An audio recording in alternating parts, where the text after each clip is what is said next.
नमस्कार, शालिनी पेज पे आपका स्वागत है। हारसिंगार फूल का पौधा एक ऐसा फूल है जो हर किसी को पसंद होता है। इसकी फूल की खुशबू इतनी अच्छी होती है कि गार्डन से लेके घर भी खुशबू से महक जाता है। लेकिन हारसिंगार के पौधे में सही और उचित खाद नहीं मिलाई जाए तो उसमें फूल भी नहीं आते और वो कई बार मर भी जाता है। तो खूब सारे फूल लाने के लिए अपने पौधे में आपको एक अच्छी से अच्छी खाद डालनी चाहिए। उस खाद का नाम है सरसों की खली की खाद। अगर आप भी चाहते हैं कि हारसिंगार के प्लांट में कुछ दिनों में ही खूब सारे फूल आएँ तो आपको सबसे अच्छी खाद है सरसों की खली की खाद। मस्टर्ड केक आपको उसका यूज़ करना चाहिए। इसके इस्तेमाल से सप्ताह भर में देखेंगे कि आपके पौधों में खूब सारे फूल ही फूल आएंगे। सरसों की खली आपको किसी भी नर्सरी या किसी भी बीज भंडार से दुकान से खरीद सकते हैं। हारसिंगार एक ऐसा पौधा है जिसमें नारंगी और सफ़ेद रंग के आकर्षक फूल खिलते हैं। ये एक ऐसा पवित्र पौधा है जो बहुत सारे फायदे हैं। लोग हारसिंगार के पौधे की पूजा करते हैं और इसके फूलों को भी देवताओं पर चढ़ाते हैं। इसको विभिन्न औषधि और स्वास्थ्य लाभ में भी उपयोग किया जाता है। जैसे इसकी पत्तियों में बुखार, साइटिका, घुटनों में दर्द को भी ठीक करने की क्षमता होती है। इनकी पत्तियां जो हैं कई औषधियों के लिए भी बनाई जाती हैं। विभिन्न प्रकार के खाद्य पदार्थों के लिए भी एक खाद्य रंग के रूप में भी काम किया जा सकता है। जैसे केसर, कई व्यंजनों में केसर के रूप में भी सूखे फूल जो हैं वो इसके आप यूज़ कर सकते हैं। जब आप ये पौधा खरीदेंगे तो प्रारंभ में तो पौधे में कभी भी फूल नहीं आते। तो इसकी पहचान करने के लिए पौधे की पहचान आप किस तरीके से करेंगे, तो सबसे पहले पत्तियों की जाँच की जा सकती है। तो इसकी पत्तियां जो हैं वो खुरदरी, बनावटी और थोड़ी नुकीली सी होती हैं। पत्तियों पे चमक नहीं होती है और बाहरी सतह पे मैट फिनिश जैसी लगती हैं। पत्तियां जो हैं वह सूखी हुई होती हैं और हाथ से मोड़ने पर थोड़ी खुश्क हो जाती हैं। इस तरीके से पहचान करके आप इसे अपने घर पे ले आइए और 12 इंच से लेकर 16 इंच तक के गमले में आप इसे लगा दीजिए। और इसकी मिट्टी का इस बात का ध्यान रखिए कि थोड़ी मिट्टी मुलायम होनी चाहिए और थोड़ी भूरी होनी चाहिए। हारसिंगार के पौधे के फूल आने की भी एक अनूठी दिनचर्या है। फूल शरद ऋतु में आते हैं और रात के दौरान ही खिलते हैं और अगली सुबह होते ही वे अपने आप झड़ जाते हैं। हारसिंगार लगभग 1.5 महीने तक खिलता है। उसके बाद सर्दी के मौसम में थोड़ा सा कम हो जाते हैं इसके फूल। ठंड के मौसम के कारण ही ये पौधा थोड़ा सुप्त अवस्था में हो जाता है और विशेषकर उत्तर भारत में ये दिसंबर और जनवरी के महीने में ज़्यादा हो जाता है। और इसका जब लगातार फूल आने के लिए आपको इसी खाद का यूज़ करना चाहिए और थोड़ी थोड़ी छटाई भी यानी कि प्यूरिंग भी करते रहना चाहिए। इसलिए आपको फरवरी से लेकर सितंबर तक गाय के गोबर की तरल यानी कि गांव डंग लिक्विड फर्टिलाइज़र खाद देनी चाहिए। तो ये खाद महीने में एक बार निश्चित तारीख को ही देनी चाहिए।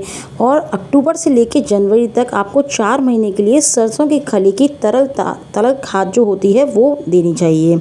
इसके अलावा आप कोई सी भी और खाद दे सकते हैं, पर अक्टूबर से जनवरी में आपको मस्टर्ड के लिक्विड फर्टिलाइज़र ही देना है और फरवरी से सितंबर तक आपको काऊ डंग लिक्विड फर्टिलाइज़र ही देना है। सबसे पहले सरसों की खली को 1-2 दिन पानी में भिगो कर रख दें।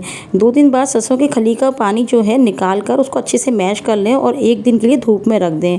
अगले दिन सरसों की खली को 1 मग मिट्टी में डालकर अच्छे से मिक्स कर लें और पौधों में मिट्टी में डाल दें। इस खाद को आप देखेंगे सप्ताह में 1 बार डालने से ही आपके पौधे में कितने सारे फूल आ जाएंगे। ये हारसिंगार के पौधे में रात को ये सभी फूल खिल गए हैं और सुबह के टाइम तक ये सारे फूल नीचे गिर जाएंगे।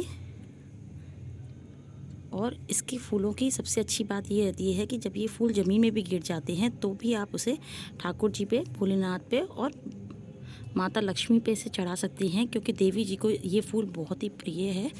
ये फूल देखने में जितना सुंदर लगता है उतना ही फ़ायदेमंद ये होता है कि आप यदि इसके पास रात के टाइम 15 मिनट के लिए भी खड़े हो जाएंगे इस पौधे के पास, तो आपके अंदर एक अलग सी फ्रेशनेस आ जाती है, क्योंकि ये पौधा जो है वो स्ट्रेस कम करने में बहुत सहायक होता है।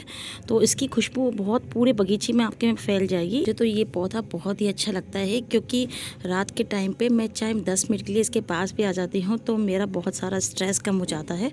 तो यदि आपको भी थोड़ा सा भी स्ट्रेस होता हो तो आप इस पौधे को ज़रूर लगाइए और कोशिश कीजिए कि रात के टाइम इस पौधे के पास आके खड़े हो जाइए, क्योंकि इसकी खुशबू से ही आपका स्ट्रेस आधे से ज़्यादा कम हो जाता है। और इसकी पत्तियां भी बहुत लाभकारी होती हैं, इसके फूल भी बहुत लाभकारी होते हैं।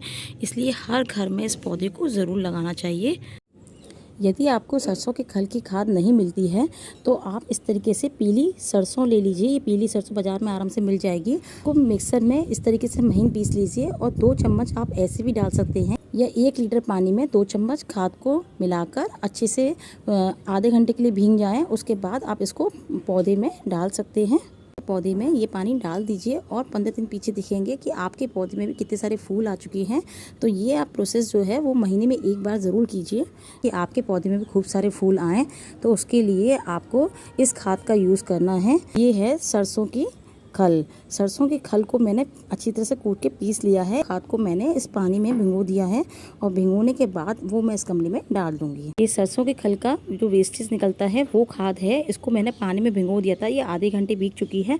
अब मैं इसे अपने पेड़ों में डाल दूंगी। यदि आपको नहीं मिले तो आप पीली सरसों ले सकती हैं और उसको भी पाउडर बना के उसको पानी में मिला के आप डाल सकते हैं। हारसिंगार के पौधे में सिर्फ खाद डालने से ही फूल नहीं खिलते, बल्कि आपको कुछ बातों का भी ध्यान रखना चाहिए। इसे समय समय पर खाद के साथ साथ पानी भी देते रहें और थोड़ी बहुत धूप भी ज़रूर दिखाना चाहिए। और जो नेचुरल कीटनाशक स्प्रे होता है वो भी छिड़काव करते रहना चाहिए। इससे भी इसके फूल जो हैं वो आते रहेंगे और पौधा जो है वो मरेगा नहीं। यदि आपको भी वीडियो अच्छी लगी हो तो लाइक शेयर ज़रूर कीजिएगा।